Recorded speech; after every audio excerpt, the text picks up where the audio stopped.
Well, if the death of Jesus was the fulfillment of the sacrificial system, why do the prophets anticipate sacrifices when the third temple is built? Well, it's possible there will be blood sacrifices. Could be. Could be there'll be a reconstituted temple, and according to Zechariah 14 and Zechariah chapters 40 to 48, that there will be sacrifices offered at that temple. Some other texts would point in that direction as well. Could be.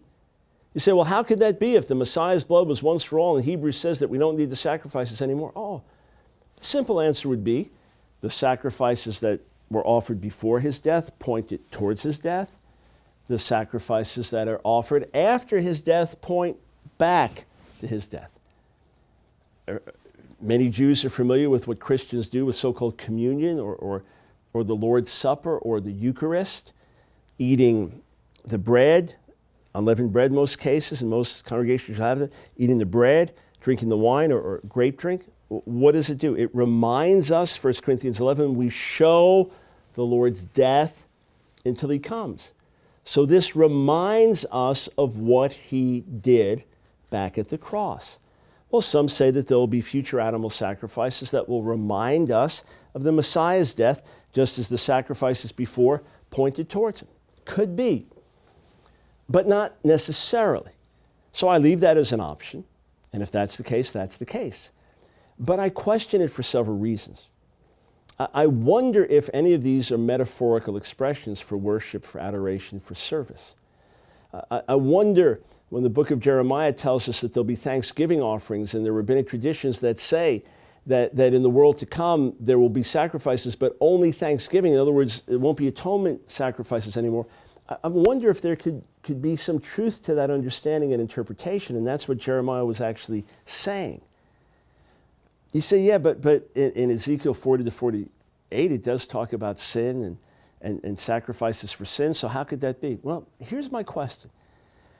When Ezekiel had his vision of the temple being rebuilt, he was in exile, was he not? He was supposed to show the plans of that temple to his own people, and they were supposed to be ashamed. And they were supposed to be repenting and coming back to worship God and to rebuild that temple according to those plans. And those plans, by the way, don't even line up exactly with what Torah says. There's a story of one Talmudic rabbi who worked day and night for a long period of time to reconcile the plans, but we just don't have how to reconcile them anymore. There are some complications there. It seems to be different than the description that was given by the Torah. How could that be? That presents somewhat of a problem for the rabbis. But it actually talks about Ezekiel participating in the sacrifices as if he's actually going to be there. After exile, he'll return, he'll be part of that. In fact, some rabbinic commentaries say this actually points to the fact that there'll be resurrection of the dead because it talks about Ezekiel participating in the sacrifices. And since he's dead, it must be future. In other words, the texts that speak about the rebuilding of the temple, like Zechariah 6, these all come about the time of the second temple. They weren't talking about a third temple, they were talking about building a second temple. So if it was going to be built, it would have been built then. The fact that it wasn't leads us to questions about what it means for the future. Perhaps it speaks metaphorically of all peoples coming to worship. Perhaps in Malachi 1, when God speaks about incense being offered to him from the nations, perhaps it means metaphorically prayer going up to God. It's possible.